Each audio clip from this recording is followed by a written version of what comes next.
Hey everyone, এই ভিডিওর topic হচ্ছে কিভাবে MinGW সহ CodeBlocks ইনস্টল করবেন বা how to install CodeBlocks along with MinGW।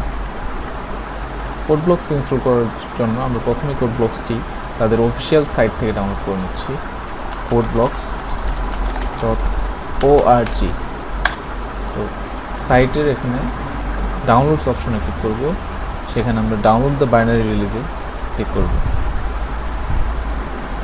এখানে CodeBlocks-এর বিভিন্ন ভার্সন রয়েছে এবং উইন্ডোজ ভার্সন এবং 64 বিট এবং 32 বিটে আমরা CodeBlocks ডাউনলোড করতে পারবো।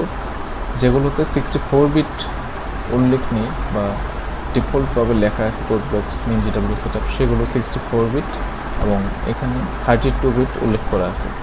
যার উইন্ডোজ সিস্টেম ভার্সন যেটা সেই অনুযায়ী ডাউনলোড করে নিতে হবে। আমার সিস্টেমটি 64 বিট হওয়ায় আমরা CodeBlocks MinGW 20.3 ডাউনলোড করে নেব।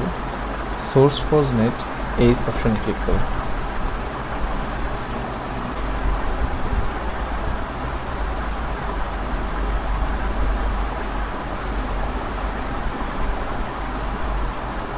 তো আমরা আমাদের সেটআপটি ডাউনলোড করে নেব। ডাউনলোড শেষ হয়ে গেছে, এখন আমরা ডাউনলোড ফোল্ডারে চলে যাব। তো CodeBlocks-এর সেটআপটি ডাউনলোড হয়ে গেছে, আমরা এখান থেকে ইনস্টল করব।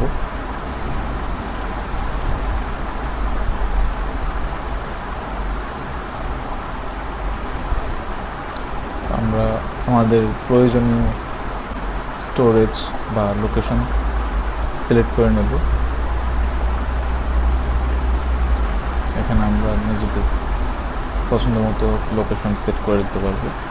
আমি ডিফল্টভাবে সি প্রোগ্রাম ফাইলস CodeBlocks এখানে সেট করলাম এবং ইনস্টল দিলাম।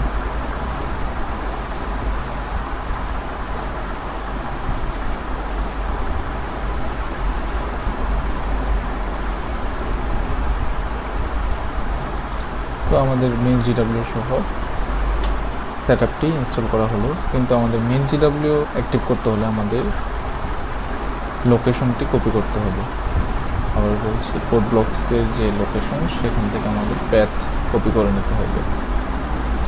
আমার সি ড্রাইভের প্রোগ্রাম ফাইলসে CodeBlocks আছে, এখানে গেলে এই তো MinGW এই ফোল্ডারটিতে ঢুকতে হবে। এরপর বিন ফোল্ডারে ঢুকতে হবে। আমাদের উপরে এই যে অংশ এখানে একটা ক্লিক করতে হবে, তাহলে আমরা এই লোকেশনটা কপি করতে পারবো এবং কপি করে নেব। এখন আমরা কন্ট্রোল প্যানেলে চলে যাব। কন্ট্রোল প্যানেল থেকে সিস্টেম অ্যান্ড সিকিউরিটি, সিস্টেম, তারপর আমাদের অ্যাডভান্স সিস্টেম সেটিং, সেখানে এনভায়রনমেন্ট ভেরিয়েবলস।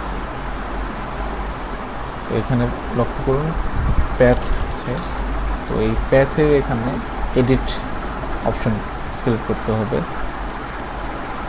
তো আমরা এখানে নিউ অপশনটিতে ক্লিক করব। আমরা যে কপি করেছিলাম যেই লোকেশনটা, সেই লোকেশন এখানে পেস্ট করে দেব,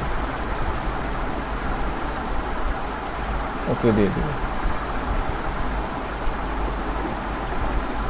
এখন আমাদের MinGW প্যাথটি সেট করা হয়ে গেছে, তো আমরা এখন চেক করে নেব সিএমডিতে GCC ভার্সন। সো আমাদের এখানে MinGW সেট হয়ে গেছে, যা এভাবে আমরা চেক করে নিতে পারি। তো এইভাবে আমাদের CodeBlocks-টি সম্পূর্ণ সেট আপ হয়ে গেছে MinGW সহ। এখন চাইলে আমরা CodeBlocks-এ ঢুকতে পারবো, যা MinGW সহ রান হবে।